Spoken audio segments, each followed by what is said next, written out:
Hey everybody, this is Ryan McClanahan with historythroughcards.com. Hope you're all doing very well today. So I was wondering this morning how much of our childhood was or is greatly affected by our surroundings and what shapes and molds us into what we are as an adult. And I also wondered, were these principles also applied to collectors? So if you went to a sporting event as a kid, or something with your parents, maybe a baseball game with the folks or your grandfolks, did that encourage you to collect sports cards? And for me, I didn't go to a baseball game or a basketball game or a hockey game or even a football game until much, much later. And the first sporting event that I actually went to is at Suffolk Downs in Boston when I was 5 years old.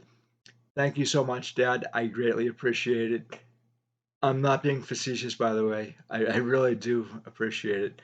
I've always loved horse racing, and I wanted to know actually what was going on. And I remember being really kind of transfixed on those horses. And I've always studied and followed horse racing ever since. For me, though, collecting horse racing cards was it was non-existent until much later on as a collector, and that's because we really didn't have any horse racing cards. We started to have horse racing cards in the United States in about 1888 through 1910. But what happened actually was that each state, beginning in 1902, started to ban pari-mutuel betting. And as I always say with baseball, baseball mirrors American society at any given era. And so in I think the late 19th century into the 20th century, boxing was banned in a lot of states. So New York banned boxing, and it was illegal to box. And then at the same time, you had each state ban pari-mutuel betting. And so, why would you go to a horse race if you couldn't bet on the horse race? So, you do have a society that morally thought that smoking was something that should be banned. Alcohol should be prohibited, as was tobacco as well. So, tobacco was prohibited in certain states like New York. And so, a little off topic here, but the T206, when that came out in 1909, you couldn't get those cards in every state. You could only get them in certain states because tobacco was banned. And the last state that lifted the tobacco ban was, I believe, Kentucky or Kansas. Yes, it was Kansas in 1927.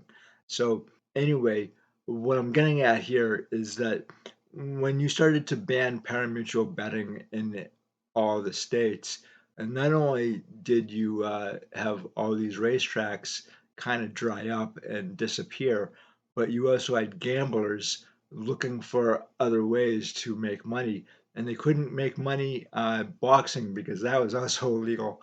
So they went to baseball, and that's where you saw it in the 19 teens, like say 1912, the year the Red Sox. I've heard that there was some betting scandal there. And then in 1914, that looks really suspicious with the World Series. And in 1918, they actually are saying now that the Cubs dumped the World Series for the Red Sox. I'm not entirely sure how true that is. But then you also have the 1919 World Series, and that was also obviously um, a situation where gamblers paid off the players, and then you also have instances in 1921, 1920, and 1922, and maybe even 1923. So it was very prevalent back in the 1920s and 1910s. But what started to happen also was that they stopped producing horse racing cards in the United States, and throughout the 1930s, you couldn't get any of these cards here. So, what if you wanted to collect horse racing cards and jockey cards, you'd have to go over to England and Great Britain. And so this is actually something that I have started to collect a long time ago, in fact. And today I want to talk to you about one of the greatest jockeys ever to come out of England. And his name is Gordon Richards. And this is a 1939 Wills Racehorses and Jockeys of 1938. And this is a really beautiful set. I really love the artwork. It it kind of makes me wonder what happened to the original artwork. I think it got destroyed in 1940 when uh, the Nazis attacked Great Britain. I'll show you the back too, just in case you haven't seen any of these cards. It's unfortunately my camera is not picking up this stuff as I wish. There we go. So it looks like this, and the cards. Hopefully, my camera will pick this up. There we go. That is a beautiful card. Just amazing artwork to come out of was it uh, Marsden Mills, something close to that. Anyway, the tobacco companies at the time had one single building that they would do their artwork in. They had their own printer as well, so they could print cards left and right without having to go to a third party because Wills and Churchman, they essentially what they were was a conglomerate of five different tobacco companies, and they owned their own printer. And that's why you have so many of these cards out there even today in very nice condition. The only drawback here is that when I saw these at a show maybe 15 years ago, I picked up half the set, but I had to hand complete the rest of it, and this is a set of 40. It was a nightmare. I don't suggest doing that at all. And if you're gonna complete or go for this set, or I say the 1936 Jockey set, which I have, I don't know where it is. I tried looking for it for you guys, but I will show you the Gordon Richards in this set and a few others as well. So I do have actually a bunch of other of Gordon Richards cards. They're not expensive, you guys. If you really love horse racing and jockeys, his cards are very affordable. So today, actually, I just picked up a 1936 Ripley's Believe It or Not Gordon Richards, and I don't have it with me, but I did have a screenshot of it, which I'll show you guys. But I also picked up this a long, long time ago. It's 1931 Churchman Sporting Personalities, and I'll show you the back of this too. There's actually two different sets that are very similar. So you have one from 1931 and you have another one from 1928, and they're very, very similar. The same artist did both of these, and I don't know exactly who the artist is. It says MEL on it, which is kind of rare because most times we don't know who the artists are who created our cards. But in this case, we have the initials. I'm still trying to find out who exactly the artist is. These cards actually can be kind of expensive, to tell you the truth, especially if it's Bobby Jones or like Gene Sarazen or Dempsey, Jack Dempsey. But you still can find them. And so today I'm going to tell you a little bit about Gordon Richards and his amazing career. He is one of the greatest jockeys that ever lived. He's actually number one jockey of the 20th century. And so he was born in 1904 and he passed away in 1986. I took down a lot of notes here too, so it's impossible to remember all this stuff. However, his career wins are 4,870, but he rode 21,843 times, and that's a British record. I think both of these are actually British records. I don't know if there's any American records that would compete with this. And he is a 26-time British flat racing champion. He's the only flat racing champion to ever be knighted as well. In 1999, Horse Racing Post named him #1 on the list of the top 50 jockeys of all time of the 20th century. And I think that is really impressive. His first ride was in 1920, and he apprenticed until 1924. And I'm going to actually read an article that explains his entire career in full. In fact, it's his Irish sports page. I know you guys are probably like, another Irish sports page. What is it with these Irish sports pages? But I've actually found them to be quite helpful in talking about some of these ball players and sports personalities because it has a little bit of everything in there. So I don't have to go rummaging through a lot of articles to kind of tell you exactly what is going on with these players. He's got a lot of major wins though too, which is really kind of impressive.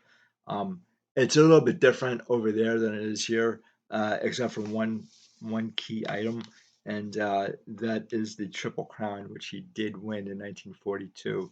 But his major wins include the 1,000 Guineas Stakes, and he won in 1942, 48, and 51. If you guys need a beer or a cup of coffee or something, go grab one because this is going to be a long list. Anyway, the 2000 Guineas Stakes in 1938, 42, and 47. The 1953 Derby Stakes. The 1930 and 42 Oaks Stakes. St. Ledger Stakes, 1930, 37, 40, 42, and 44. The Gold Cup in 1934, 42, 43, 44, and 1952. The Champion Stakes, he won in 1932, 33, 42, 43, and 47. The Coronation Cup in 1937 and 1939. The 1951 Coronation Stakes, and I'm not sure what exactly the difference is between these two. And then the Dewhurst Stakes, 1936, 1940, 43, 46, 48, 52, 1938 Eclipse Stakes, and there's more. Jeez, what a winner, really. The Goodwood Cup, 1932 and 1934. The July Cup, I wonder when that is. 1933, 1949, 50, 51, and 53. The King George the Fourth Cup, nope, that's the King George the Sixth. Sixth, jeez. Anyway, the King George the Sixth and Queen Elizabeth Stakes, 1953. The Middle Park Stakes, 1933, 37, 45, 47, 48, and 53. The Nunhope, oh, the Nunthorpe Stakes, 1939, 49, 50, and 52. The St. James, I was going to say St. James Place, that's Monopoly. Oh my God, it's been a long day, guys, let me tell you. The St. James Palace Stakes, 1947, 1949, and 1952. And finally, the Sussex Stakes in 1928, 1936, 37, 46, 47, 49, 51, and 52. This guy has won a ton. It's amazing, and his cards are still cheap. I don't know about his autograph. I've actually never seen his autograph on a card, which I really want. He did sign, but his signature is pretty expensive compared to his cards. So you have two different kinds of races for the Triple Crown. You have the fillies and you have the stallions.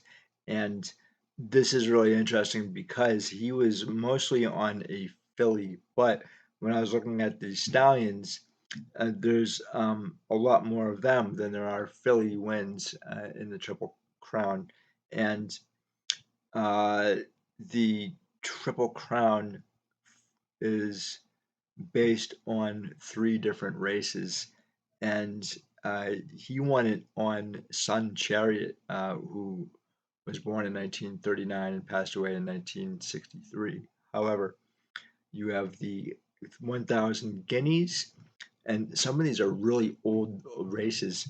So you have the 1000 guineas, which was first founded in 1814, and then you have the Epsom Oaks or the Oaks, which was founded in 1661. That tells you just how old horse racing is. And then you have the St. Leger Stakes, which is founded in 1776. Now, you need 3 wins of the 5 British Classics to win the Triple Crown.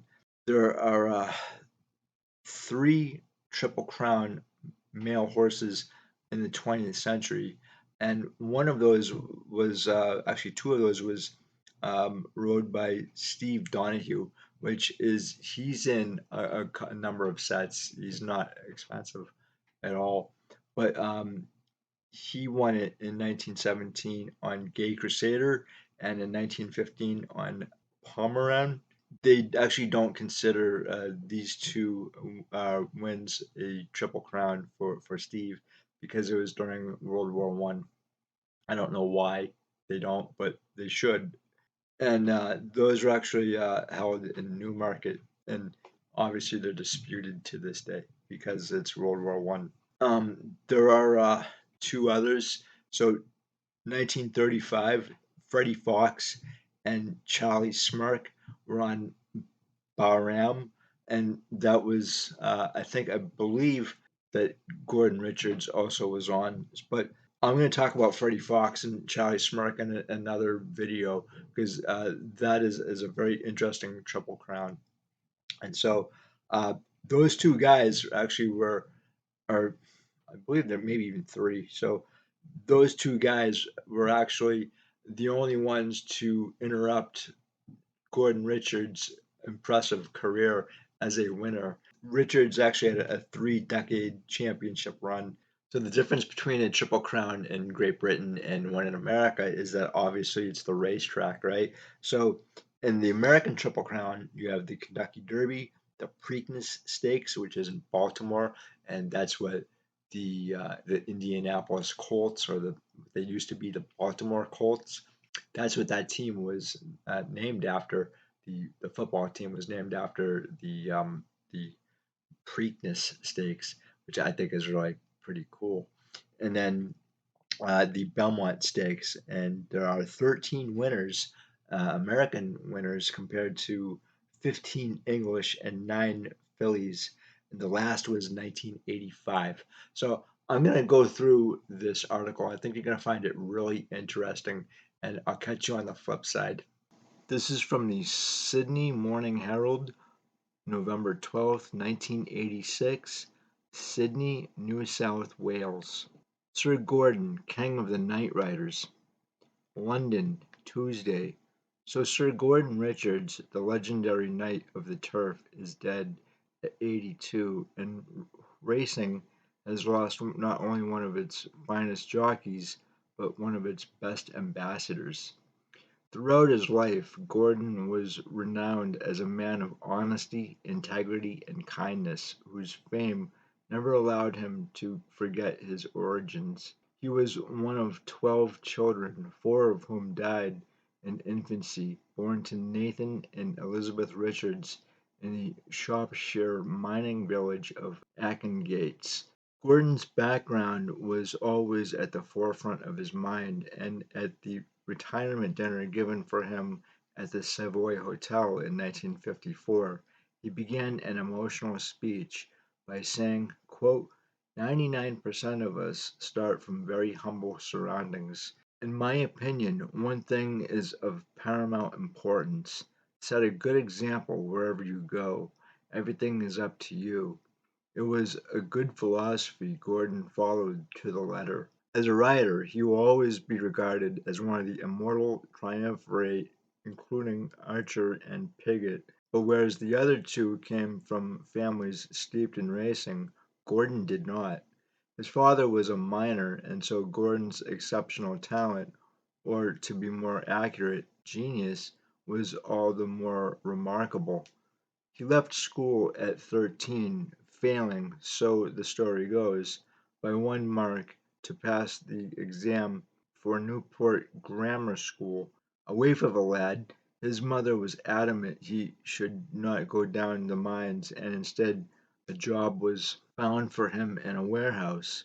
He stuck at it for more than 2 years before answering a local paper advertisement for a stable lad with Martin Hartigan at Foxhill near Swindon. From the moment he alighted at Foxhill, after his first ever motor car ride from Swindon station, he loved that life. The glories of the bracing early mornings on the Wiltshire Downs, the glorious dignity of the thoroughbred, and the thrill of riding, all that plus 5 shillings a week. Gordon could not believe his luck. Neither could his governor when he saw how the young apprentice began to progress. Gordon had natural hands, through which he established an immediate empathy with his mounts, but being short and thick in the leg and body, he also had great strength.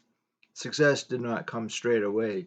He finished unplaced on his very first mount, Cockwork, at Langford in 1920, but it was not long delayed. The first time the name G. Richards appeared in the newspaper's results columnist beside a winner was in April 1921, after Gaylord had won the apprentice's plate at Leicester. Therefore, the name appeared another 4,869 times, making him easily the most successful jockey in the history of the turf in Britain, while the 269 winners he rode in a season in 1947 set another record.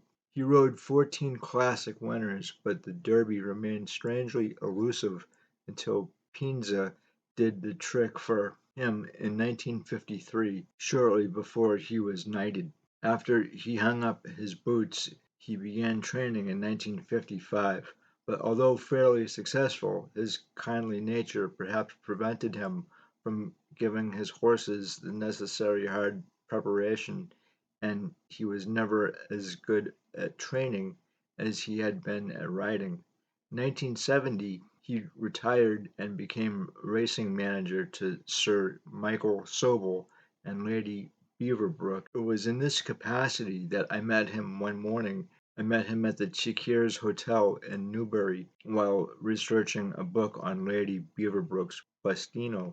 He arrived walking with quick, short, bandy strides, immaculately dressed, as always, in a suit and shining brown shoes, the trilby hat on his head looking disproportionately large.